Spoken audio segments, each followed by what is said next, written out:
Acharya S. noted the similarities between Moses, the Hebrew lawgiver, Manu, the Indian legislator, Minos, the Cretan reformer, and Mises, who also had tablets of stone upon which laws were written. Allegations that Moses was just another fictional character cannot be supported by credible sources, just as other accusations revealed earlier.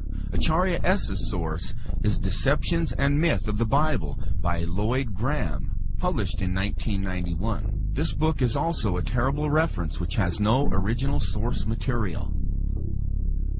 It has been said that the Ten Commandments have been taken directly from the Egyptian Book of the Dead. All this proves is that the law of God is written on the souls of people. Throughout history, ancient civilizations have defined right and wrong, good and evil. Some have been very close to God's holy standard of truth, while others have been morally destitute and perverse. As the Apostle Paul wrote, "For when the Gentiles, which do not have the law, do by nature the things contained in the law, these, not having the law, are a law to themselves, which show the work of the law written in their hearts, their conscience also bearing witness, and their thoughts the meanwhile accusing or else excusing one another." In other words, we all have knowledge of God's universal and moral law. All humans have a common concept of what is morally right and morally wrong, such as murder, stealing, lying, and committing adultery. Justin Martyr, a second-century Christian defender, wrote, "When we say that Jesus Christ was produced without sexual union, was crucified and died and rose again and descended to heaven, we propound nothing new or different from what you believe regarding those whom you call the sons of Jupiter." He also wrote, "And if we even affirm that he was born of a virgin, accept this in common with what you accept of Perseus." Justin Martyr was raised in a pagan home and was familiar with Greek philosophy. All these passages suggest that Justin Martyr is simply attempting to convince skeptical pagan audiences by parallels that would be familiar and communicable to them. He was also attempting to convince the Roman emperor that Christian teachings and claims were not that different from other religions that enjoyed Rome's protection, while Christians were being persecuted and killed for their beliefs. J. Gresham Machen, a New Testament professor at Princeton Theological Seminary, stated, "When Justin Martyr refers to the birth of Perseus as a birth from or through a virgin, he is going beyond what the pagan sources contained. There seems to be no clear evidence that pagan sources used the word virgin as referring to mothers of heroes, mythical or historical, who were represented as being begotten by the gods." Justin Martyr also wrote, "From what has been already said, you can understand how the devils, in imitation of what was said by Moses, asserted that Proserpine, or Persephone, was the daughter of Jupiter, and instigated the people to set up an image of her under the name Cora, i.e., the maiden, or daughter, at the spring heads. For as we wrote above, Moses said, 'In the beginning God made the heaven and the earth was without form and unfurnished.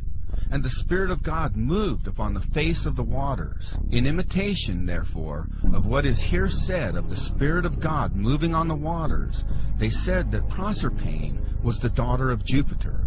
And in like manner also they craftily feigned that Minerva was the daughter of Jupiter, not by sexual union, but, knowing that God conceived and made the world by the Word, they say that Minerva is the first conception, which we consider to be very absurd, bringing forward the form of the conception in a female shape.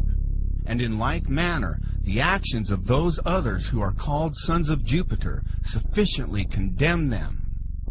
Justin did not argue that the demons or the devil copied Christian beliefs beforehand, but rather they copied the older Jewish beliefs. The simple fact that there are parallels between Jesus and other figures, including people in the Bible like Joseph, does not make either of them fictional.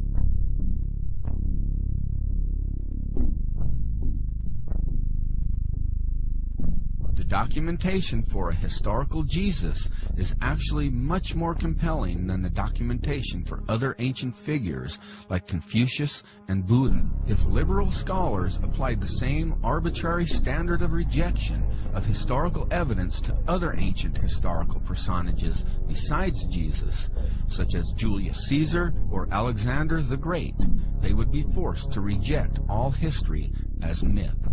42 authors mention Jesus within 150 years of his life.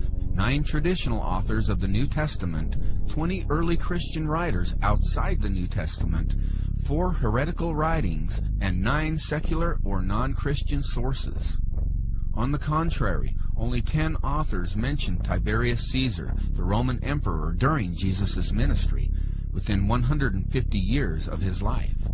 The ratio is 42 to 10. Yet we do not doubt the existence of the Emperor Tiberius Caesar. Such historical documents confirm that Jesus was executed as a criminal under the authority of Pontius Pilate, who ruled Judea under the reign of Emperor Tiberius.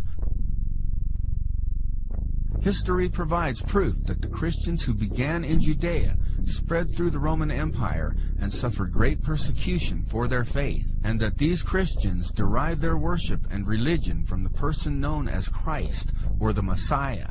Tacitus was governor of Asia in AD 112 and was known as the greatest historian of ancient Rome. In his Annals of Imperial Rome, Tacitus wrote about Emperor Nero's persecution of the Christians.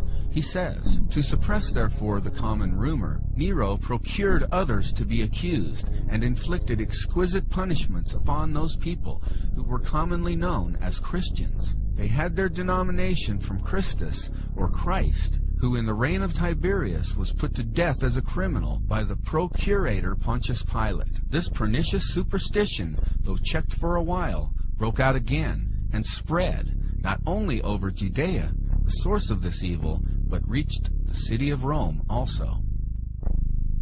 Lucian, a Greek writer of the latter half of the 2nd century, spoke scornfully of Christians and Jesus, never assuming or arguing that Jesus was unreal. Lucian said, "You see, these misguided creatures start with the general conviction that they are immortal for all time, which explains the contempt of death and voluntary self-devotion which are so common among them. And then it was impressed on them by their original lawgiver that they are all brothers from the moment that they were converted, and deny the gods of Greece, and worship the crucified sage, and live after his laws. All this they take quite on faith, with the result that they despise all worldly goods alike, regarding them merely as common property." Suetonius was the official historian during the reign of both Emperor Trajan and Adrian. Speaking of the Emperor Claudius, who ruled from 41 to 54 AD, he wrote, "He banished the Jews from Rome, who were continually making disturbances, Chrestus being their leader." The name Chrestus is another spelling for the name Christ, or Christus. This statement confirms the passage in the book of Acts chapter 18, verse 2, about the exiling of Jews from Rome during the reign of Claudius. Suetonius also recounts punishment by Nero was inflicted on the Christians, a class of men given to a new, mischievous superstition. Suetonius confirms that Christians were suffering and dying for their conviction that Jesus had really lived, died, and risen from the dead, a mischievous superstition.